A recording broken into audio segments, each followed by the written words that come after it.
এদিকে সমন্বয়কদের চাঁদাবাজিতে অতিষ্ঠ সারা দেশ, তাই এনসিপিকে বাংলাদেশ থেকে নিষিদ্ধের ঘোষণা করল বিএনপি। তাদের পদযাত্রা আজ থেকে করতে দেওয়া হবে না বলে ঘোষণা দিয়েছে বিএনপির উচ্চমহল। আজ এনসিপির পদযাত্রায় কঠিনভাবে পিটিয়েছে বিএনপি। ভয়ে দৌড়ে পালালো এনসিপির গুটি কয়েক নেতারা।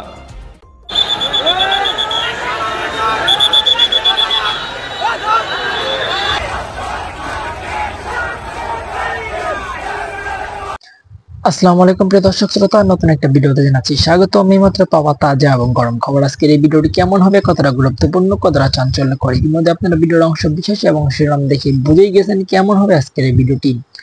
আশা রাখবো সম্পূর্ণ ভিডিওটি দেখে যাবেন, একটু স্কিপ করবেন না। সম্পূর্ণ ভিডিওটি দেখলে অনেক কিছু বুঝতে পারবেন এবং জানতে পারবেন। বেশি কথা না বাড়িয়ে বিস্তারিত ভিডিওতে নিয়ে যাব। তার আগে আপনাদের কাছ থেকে রিকোয়েস্ট করবো, যারা এরকম ভিডিও দেখতে পছন্দ করেন চ্যানেলটি সাবস্ক্রাইব করে আমাদের সাথেই থাকবেন। ইতিমধ্যে যারা সাবস্ক্রাইব করে দিয়েছেন তাদের জানাচ্ছি অসংখ্য ধন্যবাদ। দর্শক বন্ধুরা, চলুন তাহলে এই ভিডিওতে লাইক করে বিস্তারিত ভিডিওগুলো দেখে আসি মোবাইল স্ক্রিন থেকে।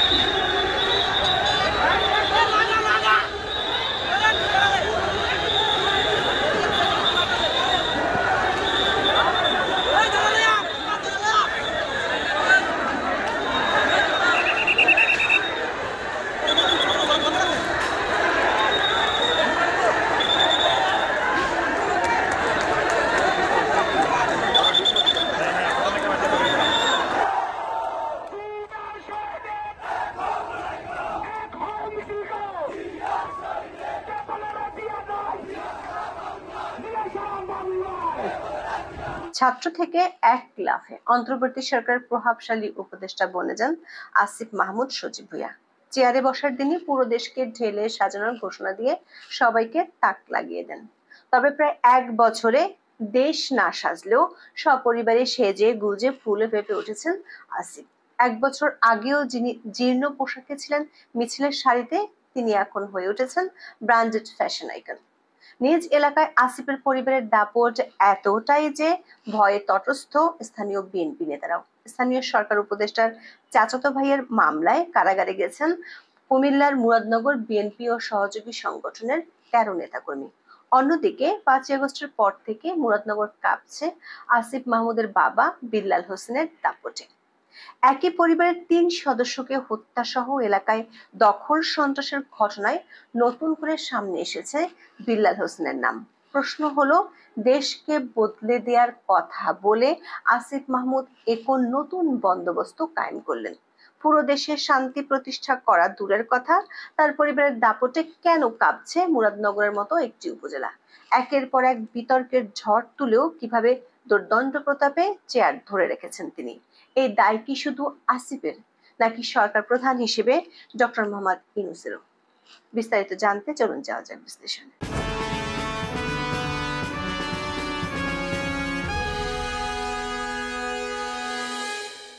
যুব ক্রীড়া উপদেষ্টা হিসেবে নিয়োগ পাওয়ার পর 2024 সালের 11 আগস্ট সচিবালয়ে প্রথম অফিস করেন আসিফ মাহমুদ।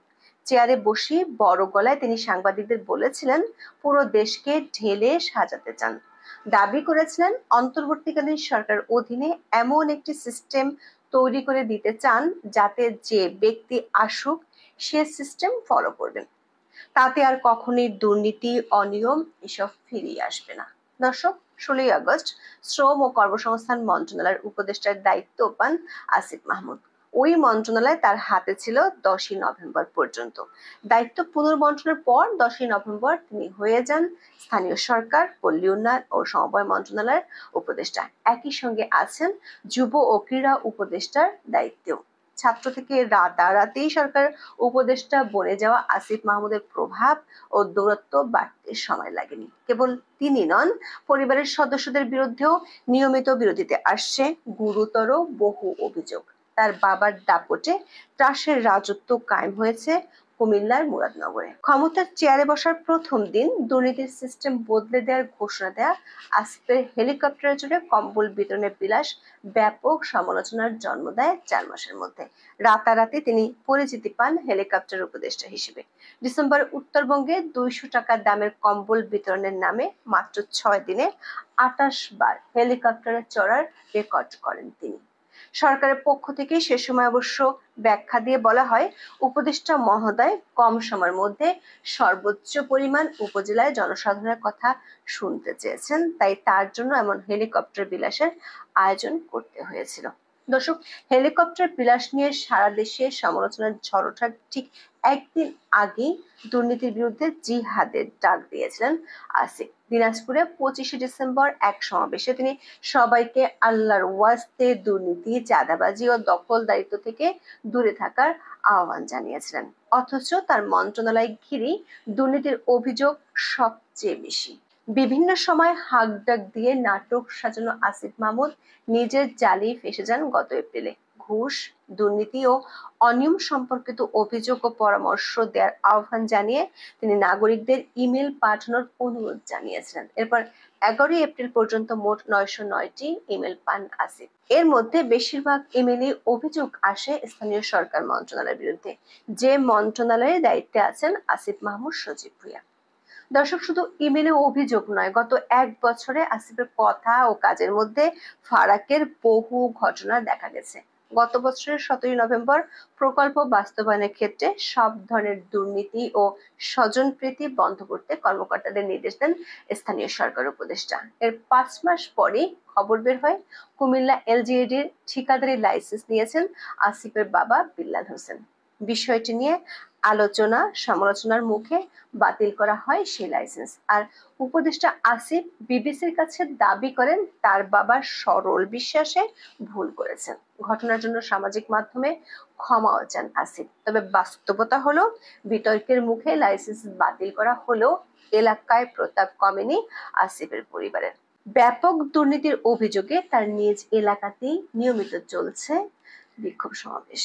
গত জুনের শেষে মুরাদনগরে এ ধরনের একটি বিক্ষোভ থেকে অভিযোগ করা হয়, উপদেষ্টা পদ পাওয়ার পর থেকে আসিফ মাহমুদের পরিবার ও ঘনিষ্ঠজনেরা শত শত কোটি টাকার দুর্নীতি করেছেন।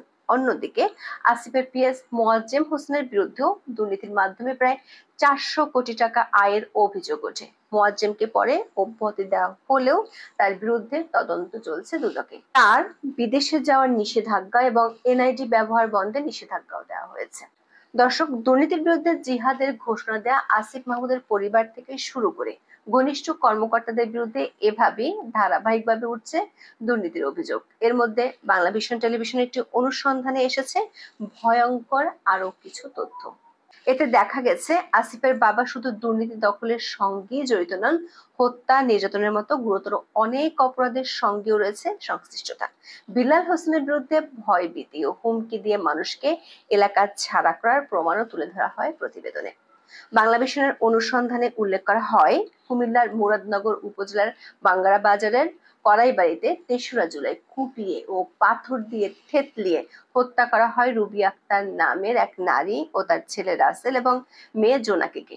এই ঘটনায় গুরুতর আহত হন রুবির আরেক মেয়ে রুমা আক্তার। এই ঘটনার মূল আসামি ইউপি চেয়ারম্যান শিমুল বিল্লাল সহ প্রধান আসামিদের সরাসরি প্রশ্রয় দিচ্ছেন উপদেষ্টা আসিফের বাবা বিল্লাল হোসেন। বাদীপক্ষের দাবি, এ কারণে পুলিশ কোনো আসামিকে গ্রেপ্তার করছে না।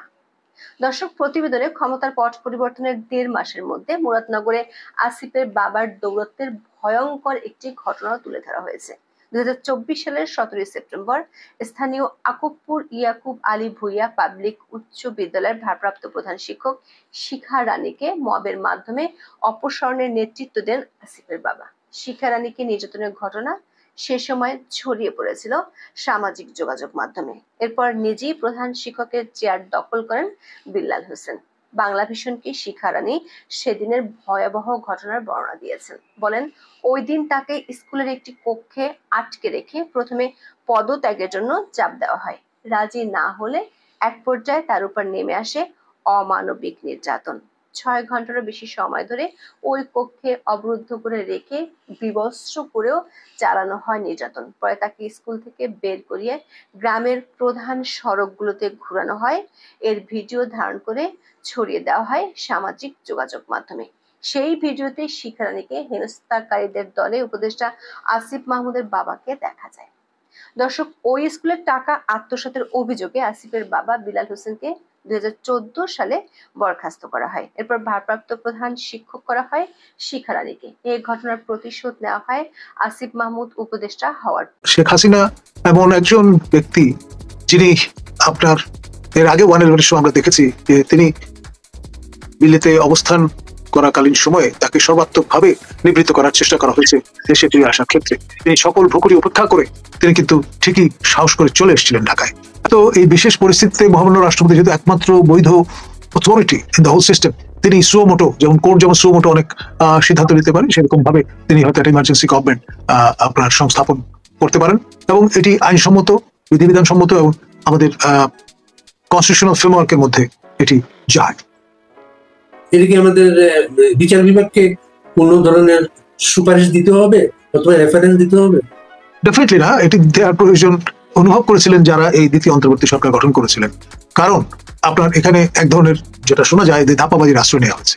আপনার মাননীয় প্রধান বিচারপতি এবং মাননীয় বিচারপতি দ্বয় তারা 5 তারিখ থেকেই ক্যান্টনমেন্টে আপনার আবাসন নিয়েছিলেন। তো ফলে তাদের রেফারেন্স কিভাবে দিলেন যারা এই রেফারেন্স হাজির করলেন? এখানে একটা বুজরুকি আছে। তো ফলে এটার প্রয়োজন বোধহয় আর হবে না। এবং এই জরুরি অবস্থার ভিতরে শেখ হাসিনা ফিরবেন এমনও একটা বক্তব্য ছিল আপনার।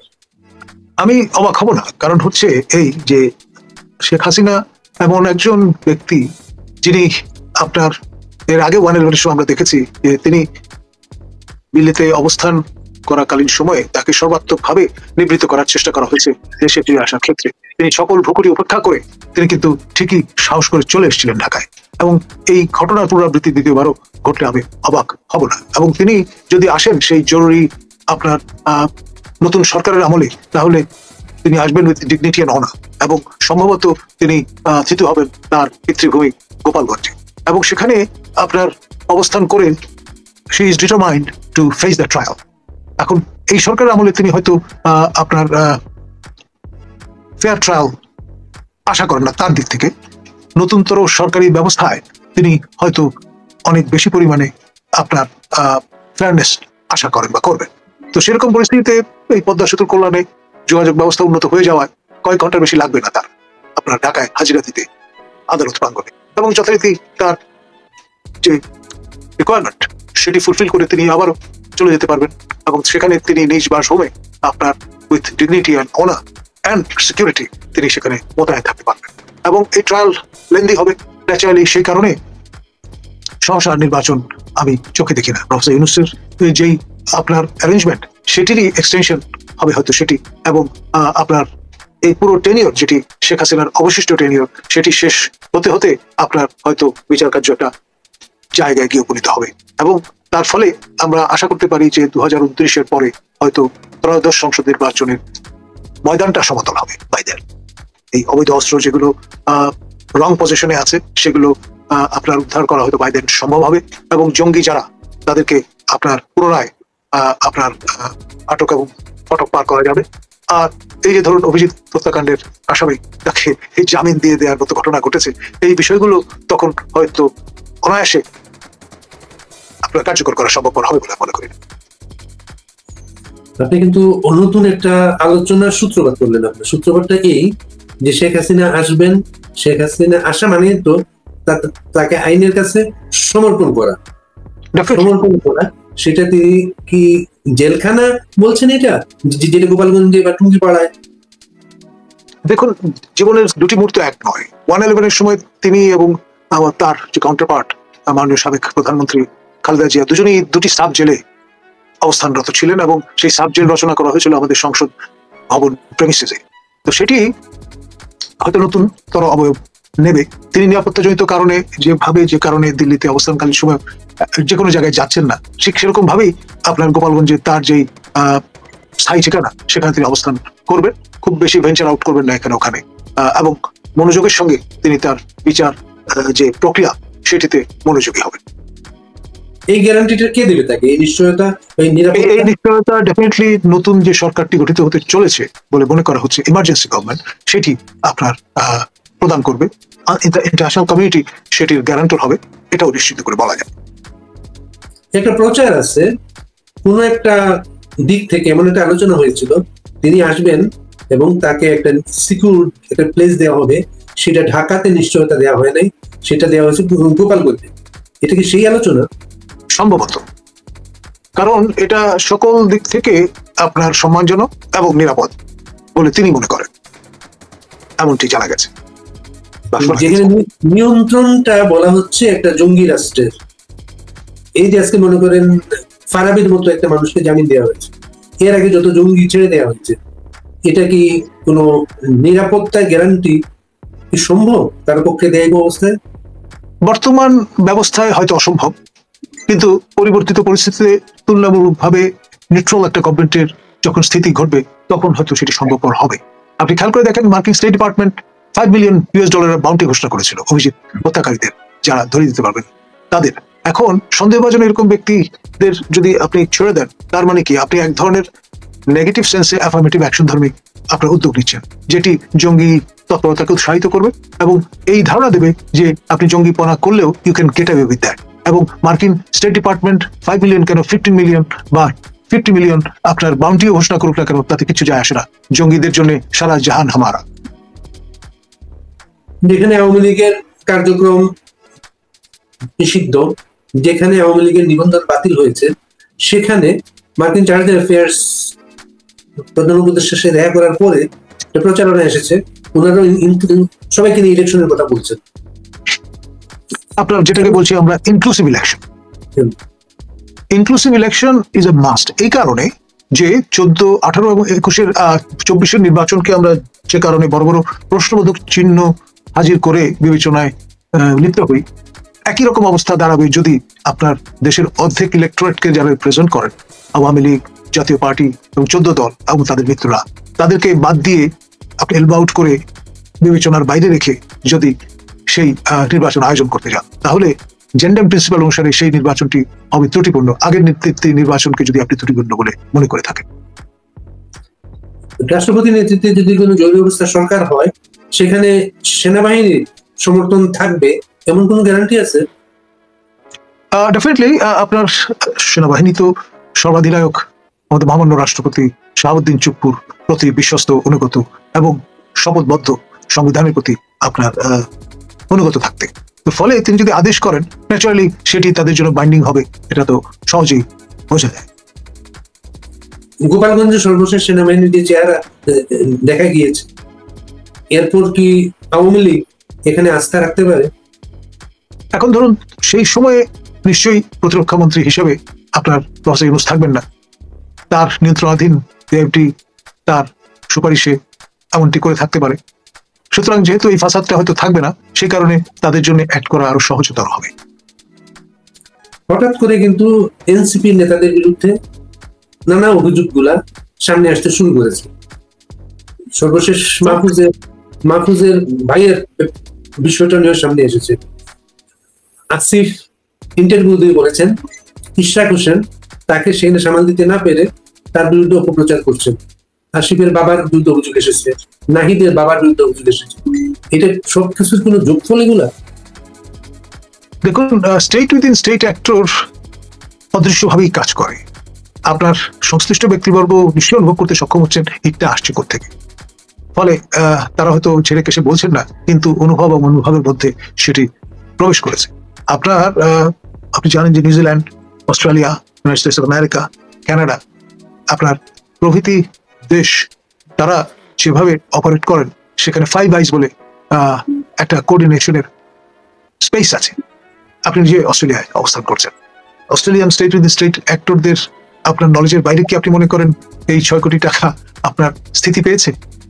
এবং তাদের নজরে আছে বলেই বিষয়টা ফোরফ্রন্টে চলে এসছে। এখন জাতীয় আন্তর্জাতিক যে ব্যাপারগুলো সেগুলো কিভাবে কাজ করে সেটা তো আপনি গত সরকারের সময় দেখেছেন যে Richard Nephew global anti corruption coordinator of the United States of America, তিনি কিন্তু সোজা ঢাকায় এসে হাজির হয়েছিলেন এবং তৎকালীন দুদকের চেয়ারম্যান তিনি সাইয়া করে গেছিলেন, কিন্তু সচিব মহোদয়কে তো হাজির থাকতে হয়েছে। তিনি যে হোমওয়ার্কটা করে এসেছিলেন সেটা মিলিয়ে নিয়েছিলেন তার সঙ্গে, তারপর গিয়ে হাজির হয়েছিলেন পররাষ্ট্র মন্ত্রণালয়ে। তৎকালীন পররাষ্ট্র সচিব আপনার মোমেন মহোদয়কে নিয়ে যৌথ প্রেস কনফারেন্স করে মোমেন মহোদয়কে দিয়ে বলিয়ে ছেড়েছেন যে আপনার স্যাংশন হতে পারে দুর্নীতি নিবারণে একটি বড় হাতিয়ার।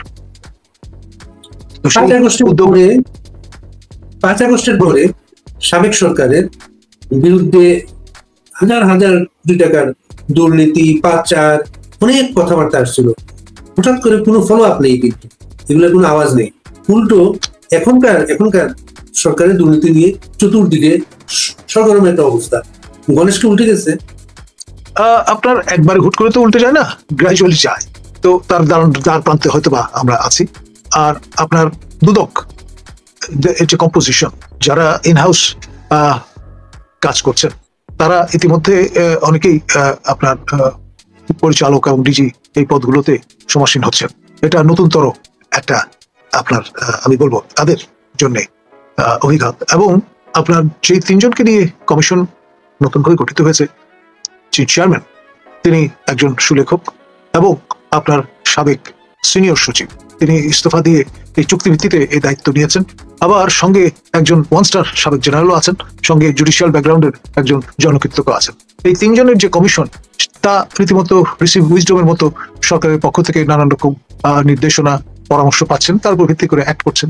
তো যেহেতু যারা ক্ষমতা হারিয়েছেন, আমাদের সম্মানীয় স্বরাষ্ট্র সচিব মহোদয়ের ভাষায়, তাদের তো কোনো নতুন সিস্টেমে অ্যারেঞ্জমেন্টে খানা থাকবার কথা নয়, পরাজিত শক্তি। সুতরাং পরাজিত শক্তি যেহেতু পরাজয় বরণ করেছে, ইতিহাসে নানান রেফারেন্স আছে। আপনার যখন 1492-তে আপনার গ্রানাদার পতন ঘটলো, তখন মুরিশ কমিউনিটিকে 2টো অপশন দেওয়া হলো, either to get converted or to leave the premises, এবং মোস্টলি তারা আইবেরিয়ান পেনিনসুলা ছেড়ে দেওয়ার অপশনটাই এক্সারসাইজ করলেন। প্রতিমধ্যে নানান বিপত্তিতে পড়েছেন, সেটা তো ভিন্ন বিষয়।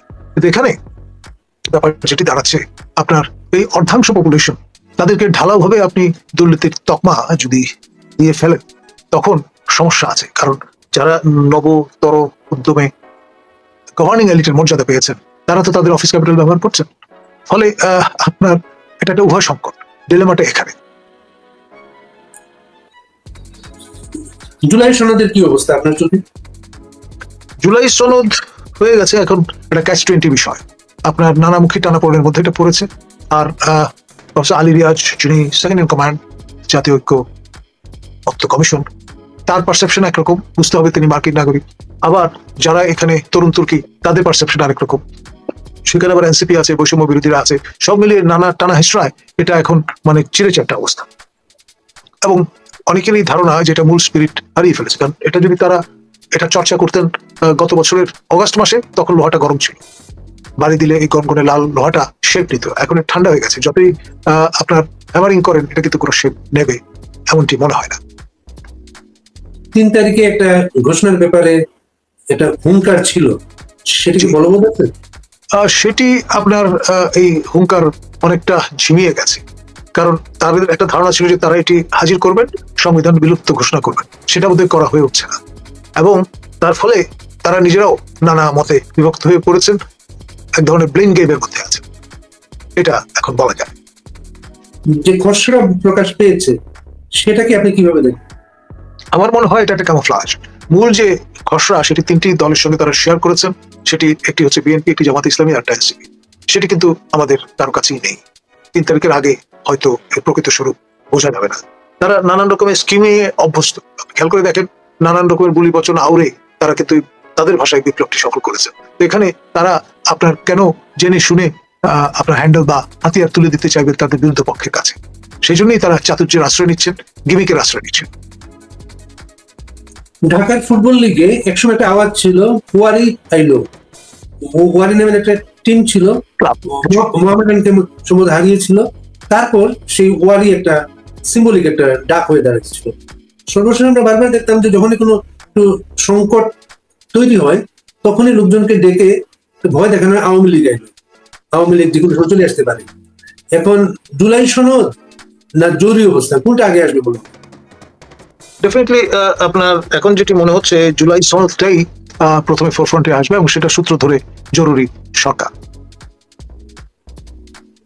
এটা কোন শেপ পাওয়া যাচ্ছে কারা এটা আসতে পারে? ক্যাবিনেটে থাকবে, এবং একমাত্র বৈধ অথরিটি যিনি মহামান্য রাষ্ট্রপতি শাহাবুদ্দিন চুপ্পু, তাকে তো আমরা দেখতেই পাচ্ছি, তিনি বঙ্গভবনের সমাসীন আছেন।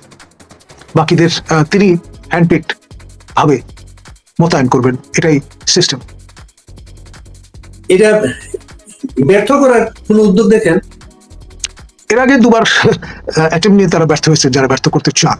বঙ্গভবন গুড়িয়ে দেবেন, 48 ঘন্টার হুমকি দিয়েছেন ইত্যাদি। শেষ পর্যন্ত আপনার সেই গোপালগঞ্জে যেমনটি বাঘের মতো তর্জন গর্জন করে গিয়েছেন, ফিরেছেন বেড়ালের মতো মাথা নিচু করে, সাজাজানি করে। সেরকম অবস্থা এখনো বিরাজমান, সেই স্ট্যাটাসে পরিবর্তন হয়নি। পিনাকি যতই আপনার অঙ্গুলি হেলন করেন না কেন, পিনাকি তো হাজার হাজার মাইল দূরে, ফিজিক্যালি তো তিনি উপস্থিত নেই। সুতরাং যত দূরে তত ফিকে। একটা পুলিশের একটা নির্দেশিকা সামাজিক যোগাযোগ মাধ্যমে আছে, আওয়ামী লীগের বাকি নেতা কর্মীদের অ্যারেস্ট করে ফেলা। জি, এটি এটা কি- আপনার আমি চিঠিটা আমার নজরে এসছে, আমাদের সম্মানীয় ডিআইজি পলিটিক্যাল স্পেশাল ব্রাঞ্চের, তার স্বাক্ষরিত 28 তারিখে জুলাই মাসে তিনি স্বাক্ষর করেছেন। 29 থেকে 8 তারিখ অগাস্টের এই সময়সীমা মোট 11 দিনকে তিনি মনে করছেন ক্রুশাল, সেই জন্য নানা রকম নির্দেশনা প্রদান করেছেন। আগস্ট বাংলাদেশের ঘটনা বলে একটা মাস আগে আওয়ামী লীগ ক্ষমতায় যখন ছিল, শোকাবহ একটি মাস। শোকাবহ মাস। আগস্টের দুটো ঘটনা এখন খুবই আলোচিত, তিনটা ঘটনা। একটা তো 15 আগস্ট আছে, 21 আগস্ট আছে একটা, সর্বশেষ 5 আগস্ট। এবং আপনি আগস্টকে কেন্দ্র করে আপনার যে প্রেডিকশনটা, আগস্টেই ঘটবে না পরে ঘটবে? এটা আমার ধারণা ওই যে একই তত্ত্ব, you must hit the iron when it is hot. যেহেতু অফিসিয়াল কগনিজেন্সও পাওয়া যাচ্ছে, তারা একটা সময়সীমা বেঁধে দিয়েছেন, এবং যেহেতু 1 আগস্ট থেকে শোকাবহ মাসের উদযাপন বা অবজারভেন্স শুরু হয় আওয়ামী লীগের ঘরানা থেকে, তো ফলে আপনার অগাস্ট মাস হচ্ছে আওয়ামী লীগের মাস, জুলাই মাস হচ্ছে যারা 24-এর তরুণ তুর্কি তাদের মাস। তো ফলে বিভাজনটা যদি এভাবে বুঝবার চেষ্টা করি, তাহলে এটা তাদের দিন যারা বিরুদ্ধ পক্ষ। এবং জুলাইটা আমরা দেখলাম তাদের অভ্যন্তরীণ সমস্যায় তারা খুব পাজেল অবস্থায় ছিল। সর্বশেষ তাদের একটা খুবই গুরুত্বপূর্ণ চুতুকুমামা ওর বিদ্রোহের পরে তারা আরো পাজেল অবস্থায় পড়েছে। মাহফুজ এমন ভাবে কথা বলেছেন যে তিনি একমাত্র সৎ মানুষ, এবং তাকেও কিন্তু কালিমা দেওয়ার চেষ্টা হচ্ছে। সৎটা আসলে কে আমাদের? দেখুন, কম্বল বাঁচতে চেষ্টা করলে উজ্জ্বল হয়ে যাবে, এই পর্যায়ে চলে এসছে। এবং চূড়ান্ত যে পরিস্থিতিটা, সেটার অশুভ সূচনা করেছেন প্রফেসর ইউনূস। তো এটা একদম শেষ সীমায় এসে পৌঁছেছে। সুতরাং দায় সবার, collective failure of the government. সর্বশেষ গোপালগঞ্জের ঘটনাকে কেন্দ্র করে আমেরিকানদের কোন একটা চিঠি এসেছে ঢাকায়। সেই চিঠিটার পরে একটা কমিশন গঠনের কথা বলা হয়েছিল। সেই কমিশন গঠনের কথা ফলক আমরা জানি না। এর মাঝে নাগরিকদের একটা গ্রুপ, সরকার সমর্থক নাগরিকদের একটা গ্রুপ, তারা গোপালগঞ্জ ঘুরে এসে তারা একটা বিবৃতি দিয়েছেন। সর্বশেষ মার্কিন চার্জ অ্যাফেয়ার্স সাক্ষাৎ করলেন। তিনটার কোনো যোগসূত্র আছে? অবশ্যই আছে, কারণ হচ্ছে আপনার ক্রাইম এগেনস্ট হিউম্যানিটি, এটা যেই রকম ভাবেই আপনি বলে দেওয়ার চেষ্টা করেন না কেন, বাপ্ত ছাড়বে না, তিনি যত বয়োবৃদ্ধই হন না কেন। আপনার যদি এই বয়সে প্রফেসর ইউনূসকে ডকে উঠতে হয় আবারও, তাহলে এই দুঃখ তিনি রাখবেন কোথায়? তাকে কি সেফ এক্সিটের কোনো ব্যবস্থা হচ্ছে? সেটি একমাত্র তিনি নেগোশিয়েট করতে পারেন আমাদের প্রতিবেশী রাষ্ট্র ভারতের সঙ্গে, যেখানে ভারত বিরোধিতার জিগির তিনি তুলেছেন, তার নজর পড়েছে 7 সিস্টারের দিকে। এখন তারা এইরকম একটি পটভূমিতে তাকে কতটা সমাদর করবেন, তারাই ভালো বলতে পারবে। 7 সিস্টার জয় করা হলো না, আমাদের দিল্লিও জয় করা হলো না, আমাদের যে টার্গেট গুলো ছিল একটা অর্জন হয় নাই।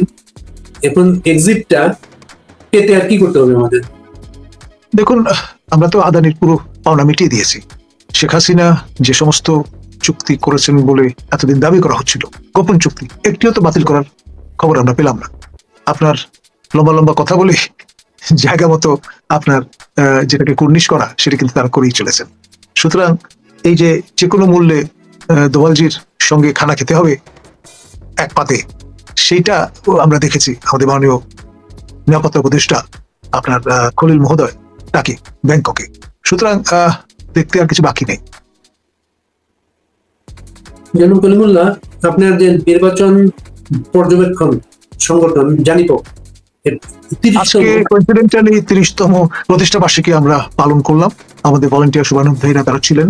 কেক কেটে আলোচনা সভার মধ্য দিয়ে আমরা স্মরণ করলাম গত 30 বছরের আমাদের যে কর্মকাণ্ড। তাই এক ধরনের স্মৃতির মধ্যম। এর জন্য আপনাকে অভিনন্দন। ধন্যবাদ। নতুন নির্বাচনের কোনো তফসিল বা কোনো সম্ভাবনা দেখেন খুব তাড়াতাড়ি? দেখুন, 22 জানুয়ারির নির্বাচন তারিখ ঘোষিত হয়েছে 2007-এ, কিন্তু সেসব দেশে সেটা কিন্তু অনুষ্ঠিত হয়নি। তো সেরকম আমি অবাক হব না হঠাৎ করে প্রফেসর ইউনূস যদি দৃষ্টি ঘোরাবার একটা কৌশল হিসেবে একটা তারিখ ঘোষণা করে বসেন, তাহলে যে নির্বাচন এই তারিখে হবে এই গ্যারান্টি তিনি, আমি, আপনি কেউ। সম্মানিত দর্শক শ্রোতা, আজকের এই ভিডিওটি এই পর্যন্তই। আশা রাখবো আজকের এই ভিডিওটি আপনারা মনোযোগ দিয়ে দেখেছেন এবং অনেক কিছু বুঝতে পেরেছেন।